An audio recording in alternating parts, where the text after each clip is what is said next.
about 10 or 11 years old, I went to a summer camp called ID Tech. There, I created this website, and I remember how excited I was when the counselor there was scanning in the picture that I drew of my stuffed animal bear so that I could put it as a background. Looking back on it now, what I enjoy most about this website is the play on words, a very fun game.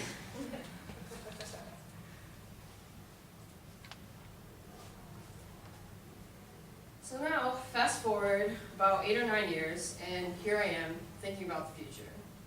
So for my senior project, I decided to explore the question, how can I better prepare myself for college while using new skills to benefit the community?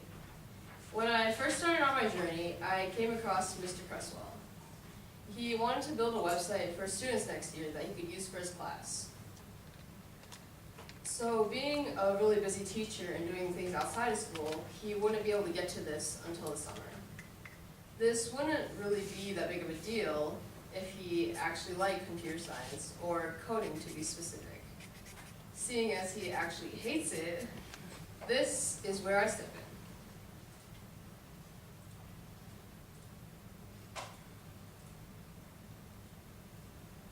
Last summer, I was fortunate enough to go to Carnegie Mellon University, and I was able to take a computer science class. There, I just fell in love with it.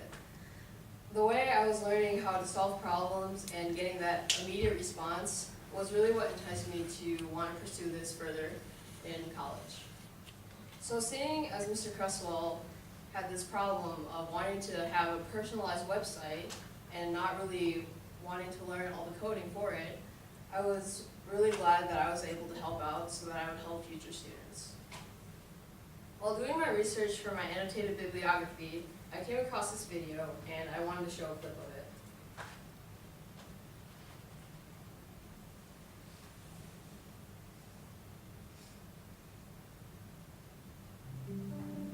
I was 13 when I first got access to a computer. My parents bought me a Macintosh in 1984 when I was 8 years old. I was in 6th grade. I learned to code in college. Freshman year, first semester, intro to computer science. I wrote a program that played tic-tac-toe. I think it was pretty humble beginnings. I think the first program I wrote asked things like, what's your favorite color?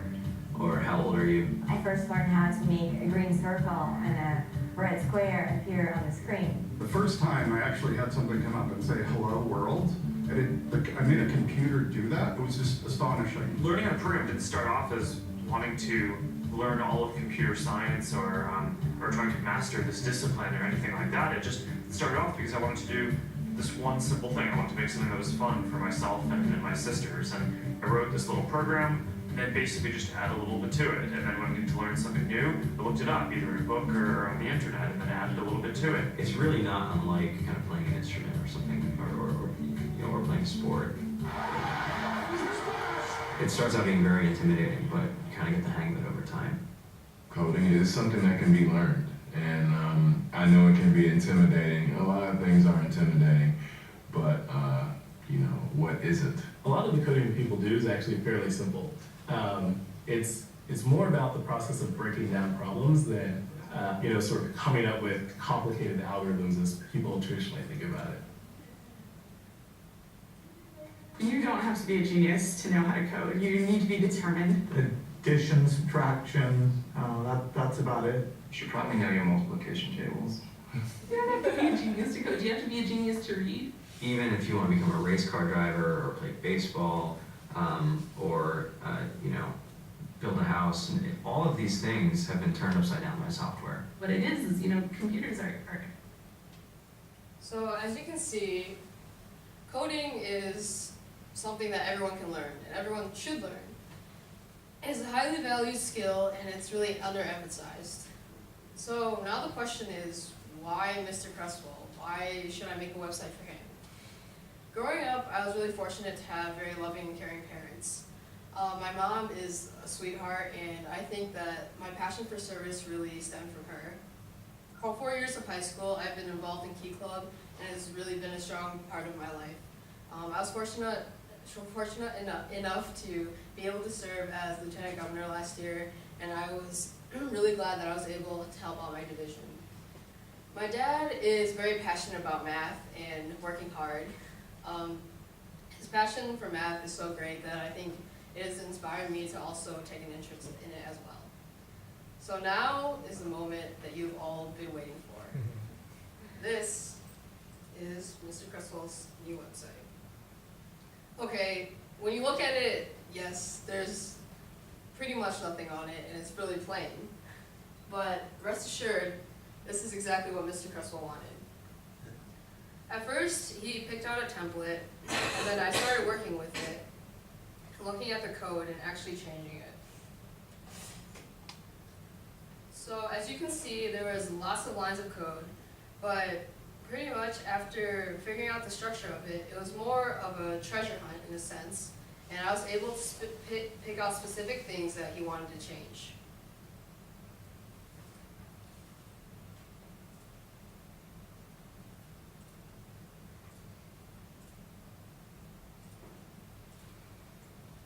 So looking back and circling back to my question about how I can better prepare myself for college and helping out the community, I thought it was more about learning HTML, CSS, coding languages so that I could build websites.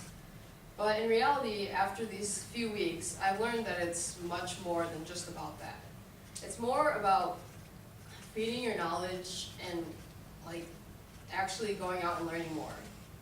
There's this quote that I'm sure that all of you have heard before. It's, the only person that you should be better than is the person you were yesterday. Yes, I know that's very cliche, but I think it's really true. Up here you can see the website on top was one that I made 2 years ago with a friend of mine for Business Professionals of America. And then the one below it is the one I made this year by myself. As you can see, there's much improvement. So I want to encourage all of you to do the same. Learn more about the world around you.